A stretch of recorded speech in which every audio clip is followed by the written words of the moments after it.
Hey ratbags, how you doing? How are you surviving your 7 Days to Die 1.0 update or brand new game on Xbox and PlayStation? Let me know in the comment section, especially your favourite perks. I'm giving you my top 15 and we're starting right at number 1 and working our way through the 15 ranked. And I'm going to talk about pretty much every perk after that, given its pros and cons and what ones you put a few points into and some that you should absolutely try and max out. It's just one person's opinion, we've all got our own play style, so don't hate me because I haven't put your favourite, but definitely let me know what your favourite is and why, and make sure you watch to the end to hear all the top tips I've got about all the perks. Find this video useful, leave a like, and let's go.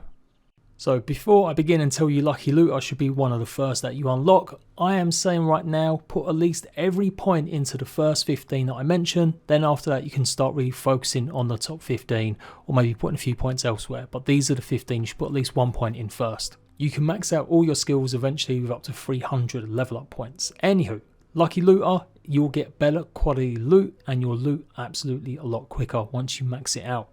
So if you're always finding really low quality items, put some points into this and stay alive longer and you've got more chance of getting something good. Literally just spawned. With that maxed out, I've already got a level 5 primitive bow and I'm picking up magazines from literally rubbish. And you can just see how quick it is to loot, really does make a huge difference. Getting this early means you can scavenge a lot of houses even without having to kill a bunch of zombies and just run away. Sure, killing zombies gets you more XP, but more chance of it getting killed, when really in the early stages you just want to keep looting. So next up we're going for intellect and the daring adventurer. You're going to be spending so much time with the traders in the early game, and points into this perk mean the quality of items that you're going to get is better. And whenever you complete a quest, you'll gain extra dukes, and once you max it out, you'll get 2 rewards for every mission that you do from. Better bills with better barter. Without this perk, you're looking at around 60 dukes for some cotton. But with this, you're going to get a big discount on stuff that you buy, and you'll sell for more dukes. So maxed out, it's only 45 now. I would say definitely put at least 1 point in this, and then when you get a chance, after you put about 30 in the rest, then come back and revisit it. Fortitude and healing factor. Put a point into this and you will start regaining your health very slowly over 25 seconds, and critical injuries will heal 20% faster. Again, you will need level 10 to get the full 5 unlocks. By the time you max this out, you'll be gaining 1 health every 5 seconds and critical injuries will heal twice as fast. So I would say that's a pretty decent one to have, given how many times you're going to get hit and you're going to need to regain your health without hopefully using up your bandages. Cardio is pretty important as well. Being able to run away is going to be your best defense sometimes, to stop risking you dying and losing all your XP or contributing to your loot level. And it's simply just regenerating your stamina by a percentage when you run. But again, it's only 3 levels, a huge difference, 30% when sprinting when you max it out. When it comes to melee weapons, there's a good amount of choices. Become a spear master, using a bat, a club, maybe a sledgehammer, getting good with knives, or maybe even the baton. Or even become a brawler and use unarmed. But I think a spear, a club are probably the 2 main weapons that everyone's going to be using in the early days. That's why I think these are the ones that you should probably level up and put at least 1 point into to do a bit of extra damage. And in fact all the way up to level 3, as you'll gain that extra 10% stamina boost when you do a killing blow. And then you can maybe think about trying out a new weapon if you really want, or just get even better with the one that you've chosen. So I'm actually going to focus on clubs and bats. And that's why I would say this one is a better skill to go down for me. Sexual Tyrannosaur is no longer in the game, instead it's been pretty much split across the other melee weapon perks. But I highly recommend you do put some points into Pummel Pete. You do more damage, special attacks can stun and knock down enemies faster, and once that happens you'll do more damage against stunned creatures. It also reduces your stamina usage, and not to mention finding more of club parts in loot. But once you get to level 3 in the big leagues, any killing blow that you do gives you 10 stamina, and if you go pretty much wild hitting 5 hits, the last hit can do 100% extra damage, and that can all be boosted to the max level where killing blow gives you 30 stamina and 3 successive hits in a short time causes the last blow to do 100% extra damage. Obviously with your strength perk upgraded, you're going to do a lot more damage anyway and have more chance to do headshots, meaning you can take out fat guys like this in just 3 hits. Now you will find pretty much similar or same perks alongside whatever other melee weapon you want to go down. And there's always a perk to speed up the attack speed of these as well. So if you're going to main a particular melee weapon, then yeah, put at least 1 point into the thing that speeds it up underneath. But by going down pummel peak route for me with perks, I've got more chance of finding big hitters, meaning you can unlock baseball bats at level 11 pretty rapid. And eventually at level 36, steel clubs. Start putting modifications on this and you're onto a winner. Now, although there is definitely more focus on looting and doing quests for a trader, you still obviously need to go ahead and gather resources. So minus 69 is still really important. First level is going to increase the block damage that you do with any axe, pick, shovel, chainsaw or auger by 30%. You reduce your stamina costs and you can go ahead and use these tools more reliably as actual weapons as you increase the damage they do. But really it's the block damage that's more beneficial and useful. You'll generally do around 30 damage with just a pretty high powered axe here, level 6. But if we go ahead and increase the levels, you're looking around 50 to 53 damage. There'll be plenty of situations where you may be running away from zombies in a building, manage to get yourself somewhere relatively safe for now, but can't make your escape. Well, with this upgraded, means that it'll be a lot easier to go ahead and make your own doorway and escape. Living off the land seems like almost a side one that's not really going to be that big a deal, because you're probably going to think you're going to get a lot of food early on just through scavenging. And that's true. If you've put a ton of points into loot luck, you've got more chance of getting items that will be of better quality. But you're still generally going to pick up a lot of food that's only going to give you maybe 15 max.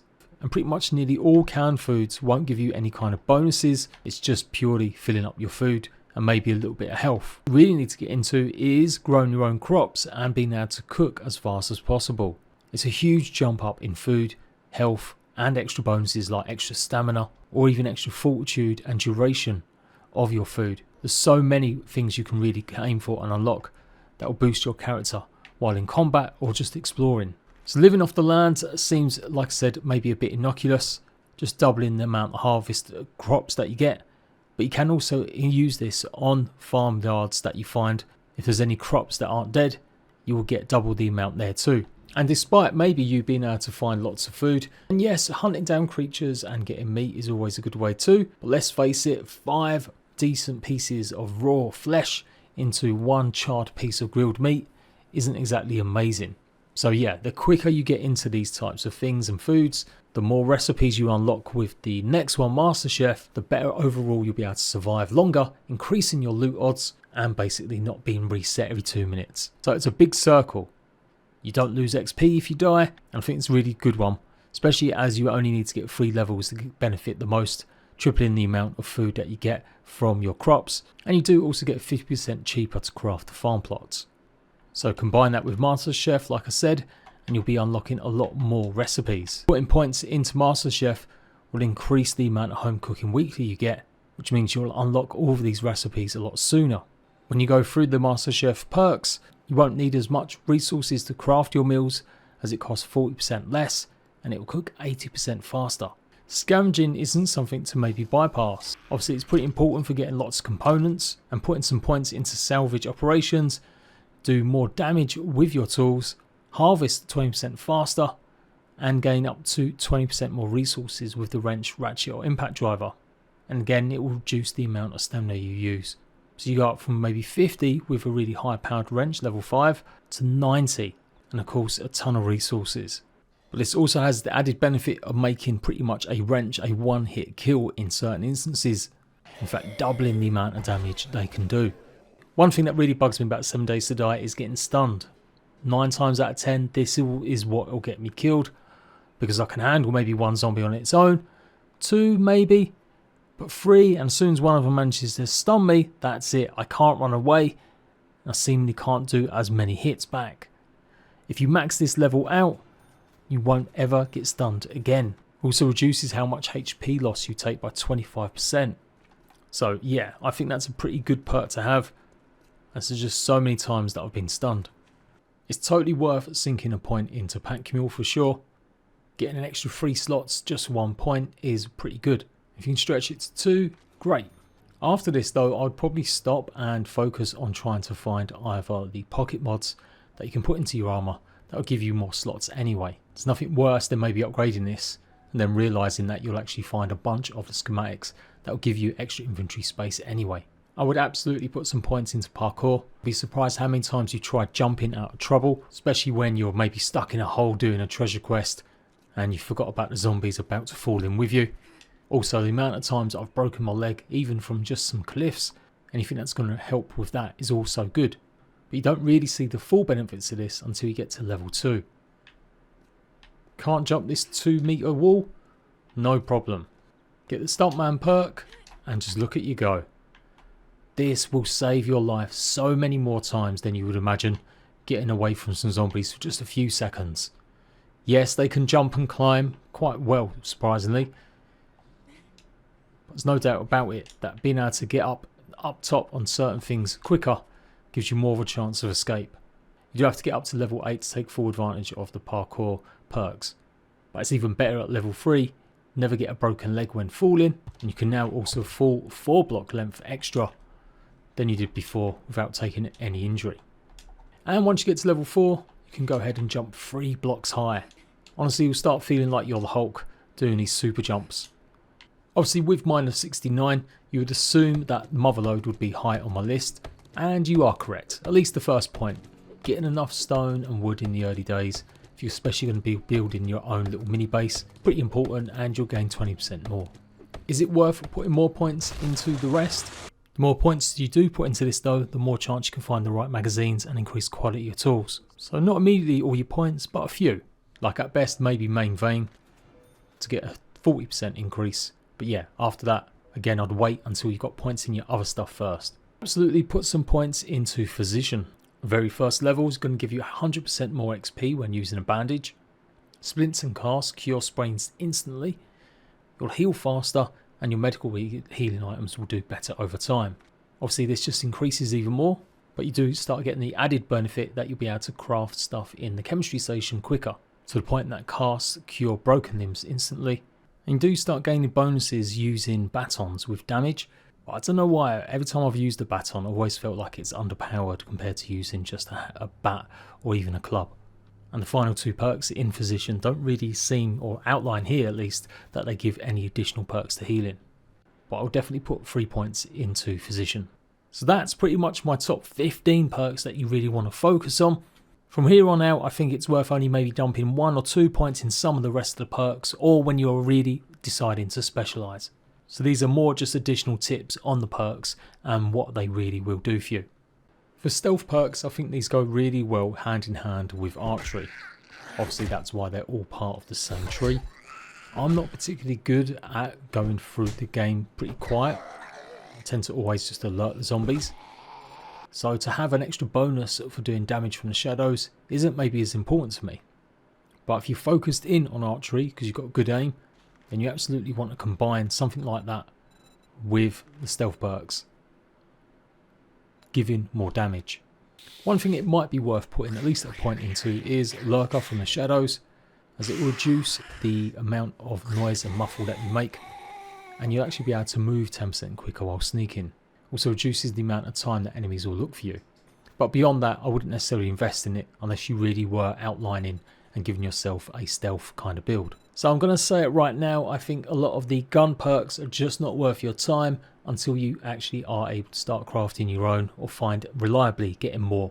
Your early days will be filled with usually using nothing but melee weapons and some pretty horrendous pipe guns. Sure, these can give you a bonus or a buff, either Deadeye, Boomstick for shotguns, Machine Gunner for any automatic rifle, but reality is these are usually your last resort because you don't have enough ammo, so I just don't think it's worth putting points into something if you're only going to be using it maybe 5% of the time until a bit later. In fact, if you put your points and survive a good amount of time, by the time you get to this point where you're going to choose and main maybe one particular gun, you'll hopefully have worked out what you've got most of. If you've looted a lot and you seem to have a ton of guns that you can do automatic fire with, then it makes sense to go down that path. Likewise, if it's shotguns that you've managed to pick up more, maybe invest in that. Or just simply invest in what you prefer using. If you're terrible at aiming, shotgun's always going to be better. If you like sniping from distance, maybe combined with a bit of stealth, then obviously Deadeye with your rifle would be better. Either way, I think these are some of the last things that you maybe would go ahead and put points into. First 20 points should be put into all the other stuff we're going to talk about. Spears are good, they have better range, but clubs and bats will give a chance to put enemies down more so that you can either get away or regroup.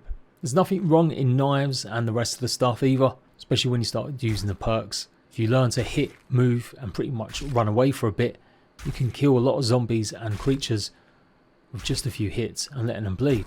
But for me, my early days, my knife was literally just a harvesting tool. I felt much more comfortable keeping enemies at range or knocking them out. And although, like I've said, I'm not a big fan of necessarily using archery, I do recognise that in the early days, it can help a lot, at least hunt down them pesky rabbits. So put 1 point into it, but unless you're going to really specialise in something like this, I would still say it's probably not worth a lot of points. Things like Demolition Expert, I would not put any money into whatsoever. You're not going to get enough steady supply of explosive ammo or stuff like that for a while, so it's just no point. You do get a challenge to craft 20 pipe bombs, but I still think it's pretty expensive. Right, moving on to Infiltrator. Is it worth it? Yes, traps are obviously important, especially if you're laying out your own defences. You don't want to accidentally trigger one. And this is something you won't need until much later. The early stages of the game, you'll barely find any traps other than maybe some spike walls. So what's the point in really putting points into that? Likewise, Animal Tracker. Tracked animals are marked on your compass and map. I think when I'm going to talk about some of the food and the crop growing, you'll probably almost turn vegetarian, or at least won't necessarily rely on a lot of hunting down creatures that can be a bit just troublesome and annoying, the way that the rabbits move especially. Penetrator is good for late game, especially when you do really choose what firearm you're going to go with, doing extra damage, ignoring a lot of armors, and even being able to shoot through zombies and damage ones behind them. But again, something you won't be using early game. Treasure Hunter, yeah, you probably will be doing a lot of quests and obviously digging up the treasure that you still can find in maps. It'll be a lot nicer and easier to find it more quicker.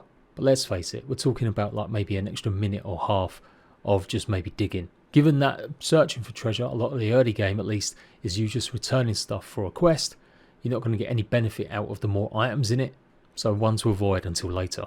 Heavy and medium armors. You'll notice there is no light armor perk. That's because they've reworked the armors and light armors don't have as many movement penalties, or in fact they don't have any. It's kind of make up for the fact it's lost its perks, or the perks have been moved amongst other stuff. So no, don't put any points into heavy or medium until you're able to go ahead and craft it.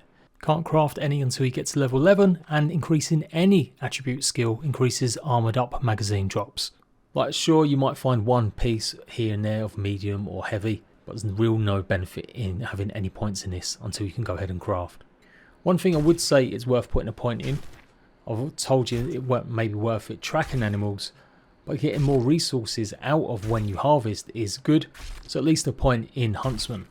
Remember, this can also be used on decaying corpses, which should mean that you get a bit more of obviously decayed meat, which obviously has got its uses when it comes to making crop lots. Well insulated, unless you are on a procedurally generated map and you're about to spend the rest of your game, well the early stages at least, somewhere cold or hot, it's really not worth it. The general primitive armor set will keep you warm enough even at night, and with the new mod system you can get insulated basically mods to keep yourself either hot or cool, with the cooling mesh mod as well. It's only when you're about to venture into the desert or maybe the cold biomes that it's probably worth at least putting 1 point in. Iron Gut is kind of, yeah, maybe not worth it. If the chance of dysentery was actually a bit better, I would probably say it might be worth it. But you're not going to get buffs from your foods for a while until you're cooking and making your own. It's only a 5% reduction in food and water loss from using physical exertion. And holding your breath a bit longer, well, you won't necessarily be skinny dipping, or you shouldn't be at least anyway. For sure, once you're at the stage that you've got a good selection of foods that you can grow, and make some of them nice cooked meals that give you some additional buffs, then it might be worth putting a point in. Intellect probably has some of the biggest group of perks that you're just not going to be spending anything on in the early days. Sure, if you find some batons or you go ahead and get the recipe and craft them, then low voltage will give you that additional damage. But compared to using a hammer or even a club, I think they're perfectly viable and good. And because they're classed as tools as well, you'll definitely get some more additional perks from some of the other stuff. Turrets will be needed for sure once you get to the later stages, but again, something you're not going to bother with in early game. If you're playing multiplayer with friends, then yeah, one of you might want to take a bullet for the team and put some points into charisma. It is a really good one in terms of regenerating lost health, 50% faster at stage 1. Your friends gain more block and melee damage. You don't bleed as much at level 3. Everyone finds better loot at level 4. And everyone gets a +1 to all attributes at level 5. So if you've got some friends that you're reliably going to play with day in day out on 7 days, one of you should absolutely check in and use up this perk. Probably the guy that stays on the server the longest, but otherwise if you're playing solo, these are all but useless. Advanced engineering and also the mixer are kind of an oxymoron. You don't really need them until you can obviously get enough points and enough books to go ahead and unlock them. But you only do that by finding the right relevant books. Well, magazines in this case, like obviously Forge Ahead. And you've got more chance of finding them if you do put points into advanced engineering. So it's a bit of a loop. I would say get the 15 perks or so basics that I mentioned and then focus on this. Unless you happen to come across Forge Ahead already, then it's worth looking at getting the next set of upgrades and levels so that you can go ahead and make iron tools. Now, I wouldn't necessarily go further unless you've got an abundance of extra points. If you've done 10 trader missions for RET, you should get reward when you go and visit Jen as a bicycle, although it glitched out for me. Or you are just simply wanting to make your own better ones, then yeah, you could go ahead and put a point into it. But unless you've got all the parts to build a bicycle, it's just not worth it. If you skip bikes altogether, then of course you might want to work your way through.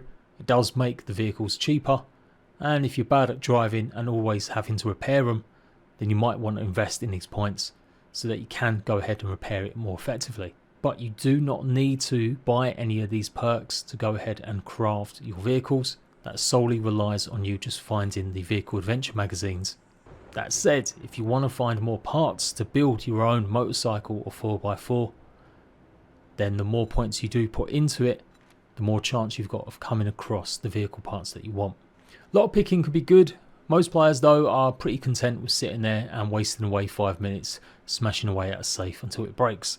For sure, if you've been finding lots of picks, you might as well give yourself a chance not to use them up as much, but I wouldn't necessarily upgrade beyond that, as although you come across quite a lot of safes, like I said, you can always, if you just spend a bit more time, demolish it.